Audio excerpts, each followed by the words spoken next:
سلام تنها بزلكم ويفتحون كبرات تختاتلتي كلام قوانقوا نسع زحزنايو وانا قداسن حبريت اللو نباخم كنبل بفلما أرئيس زينا عبا مونغو فيدرال بنغستن تقراين تجمر عرقي فشلوم بارتي بالتقنا حادقا هلونا أقات يمن الليلوم حوتي كيح بحر تدقين كامت قاعت انت تخايدو نابتقينات كتصنبورو مخانم انكيهم إسرائيل حدوش بتقعتي كفيتام نلومي نايديو من كالوتن زيناتات حيزنا لنا نبزرزر كنسكركم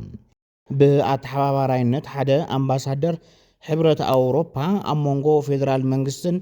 أمرار حوحاتن جيزاو محدارن تجمرة تسفا زتقبرلو مشتراو الدردر بأربعة والك أمراحتي كبيد فتنا كم زقات أمو أما خاري ميديان ركب حزب جنرال تادسا زخونة غازيت أنيا داويت كبدا قليسوم نزغيدي نايم عنك أفتقبراتي صرحو كم زلو استطاقصد ما قيتها تشواسفا مقبي هايلة ودم بيتي ود مدن مخانم يو تقيسم زين دحر تعانا عيفو حلافنا زوصدو زم بشمم تقيسو زيصوعو ممرار حاكم زخونو هزبي كفلتن نزمت زخونه يخون تقم تحتاتي كم زخونون وسيخو حبيروم بارتي بلصقنا نحوحات فانون شعبيان ابلعلي ودبو نايهلونا حدقا كان صلالو مغبارم زملاخت مشتراو سند وصووم السند ابي ኢትዮጵያን ጎረቤት ሀገር ሱዳን ዘሎ ሰላልፋን ቀጻሊ አንፈት ቃልስ ብልጽግና ዘር ሰነድ ኮይኑ ተረኺቡሎም ብልጽግና ካብናይ ዓወት ብራኸ ናብናይ ህልውና ስጋት ወሪድና ለና ዝብል ገምጋም ከም ዝገምገመ ተፈሊጡም ውጽኢት ውሽጣዊ ዕጹው ዋዕሉ ዘር ሰነዳት ድማ ሸሊኹ ወፂሎም ኣብቲ ዘቐመጦ ናይ መማያየጢ ሰነድ ቀዳማይ ጸላኢሉ ዘቐመጦ ሕወሓት ኮይኑ ፖለቲካውን ወታደራውን ልሂቃን ትግራይ ሓዊሱ ኣስፊርዎሎም ኣብ የመን ዝንቀሳቐሱን ብኢራን ዝድገፉን ሓይልታት ሑት ኣብቲ እናተጓሃሃረ ዝኸይድ ዘሎ ዞባዊ ኩናት ተወሳኺ ሃገራት ምስ ኣሜሪካን እስራኤልን እንተተሰሊፈን ወይ ድማ ቀይሕ ባሕሪ ኣብ ልዕሊ ኢራን መጥቃዕቲ ንምፍጻም ኣብ ጥቕሚ እንተውዒሉ ናብቲ ኩናት በቐጥታ ክጽንበሩ ምዃኖም ኣጠንቂቖም እቶም ሓይልታት ኣብ ዝሃብዎ መግለጺ ናብ ኩናት ምእታው ቃታና ኣብ ጻብዕትና እዩ ዘሎም ቃታና ክንስሕቦ ኢና ክብሉ ቃል ሂቦም ኣለዉ መዓልታዊ 6 ሚልዮን በርሚል ነዳዲ ዝሓልፈሉ ስትራቴጂካዊ መስመር ቦብ ኣልሜንደብ ዝቆጻጸሩ ሑቲ ነዚ ንግዲ መስመር እንተዓጽምዎ ካብ ዓለማዊ ቀረብ ነዳዲ እቲ 25 ሚእታዊ ክዕንቀፍ ከም ዝኽእል ተሰጊኡሎም እዚ ዕጽዋ ነዳዲ ጥራሕ ዘይኮነስ ናይ ሓያሎ መሰረታዊ ንብረታት ምንቅስቓስን ከቢድ ቅልውላው ከም ዘስዕብ ይፍለጥ ሑቲ ክሳብ ሕዚ ኣብ ናይ ቃላት ደረጃ ዝርከብ እኳ እንተኾነ ድሮ ብሰንኪት ዝተፈጠረ ቅልውላው እናተናወፀ ዝርከብ ናይ ዓለም ዕዳጋ ነዳዲ ዝያዳ ክበኣስን ናይ ዋጋ ወሳኺ ከስዕብን ከም ዝኽእል ተንተንቲ ኢኮኖሚ ስጋቶም ይገልጹ ኣለዉ እዚ ምንቅስቓስ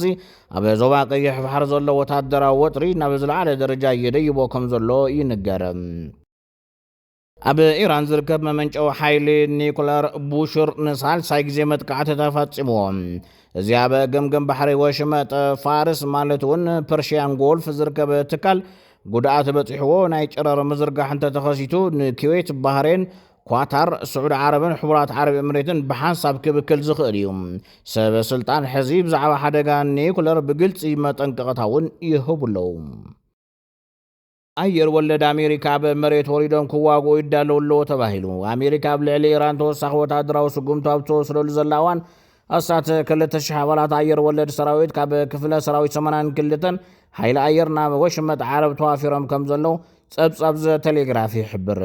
እዚ ምውፋር እቲ ኣሜሪካን እስራኤልን ብ28 ለካቲት ዝጀመሮ መጥቃዕቲ ኣየር ስዒቡ ዝቕጽል ዘሎ ወጥሪ ዝውሰድ ዘሎ ስጉምቲ ኮይኑ ንዋሽንግተን ብዙሕ ወታደራዊ ኣማራፅታት ንምሃብ ዝዓለመ እዩ እቶም ኣብ ውሽጢ 24 ሰዓታት ክዋፈሩ ከም ዝኾኑ ዝንገር ኣየር ወለድ ሰራዊት ከም መዕርፎ ነፈርቲ ወደባትን ኣገደስቲ ዝኾኑ መሓውራት መሰረተ ልምዓት ዝኣመሳሰሉ ስትራቴጂካዊ ቦታታት ክቆጻጸሩ ወይ ድማ ኣብ ተጻባኢ ሃዋህው ልዑል ሓደጋ ዘለዎ ወራር ከካይዱ ዕማም ክወሃቦም ከም ዝኽእል ይግለጽ ወታደራዊ ተንተንቲ ኣብ መሬት ዝግበር ተሳትፎም ኪኖ ስርሒታት ኣየር ኣብቲ ግጭት ርኡይ ለውጢ ከምፅን ቀጥታዊ ምግጣም ከስዕብን ከም ዝኽእል ይሕብሩ በተወሳኺ ድማ እስራኤል ቅድሚ ደቃይቕ ናይ ኢራን መመንጨዊ ማይን ትካል ሓይሊ ኒኩለርን ወቂዓ ኣላ ኢራን ብሕፅረት ማይ እትሳቐ ሃገር ምዃና ዝፍለጥ ኮይኑ ብተወሳኺ ሎም መዓልቲ ፋብሪካ ብረታ ብረት ኢራን ብኣሜሪካን እስራኤልን ዓንዩሎም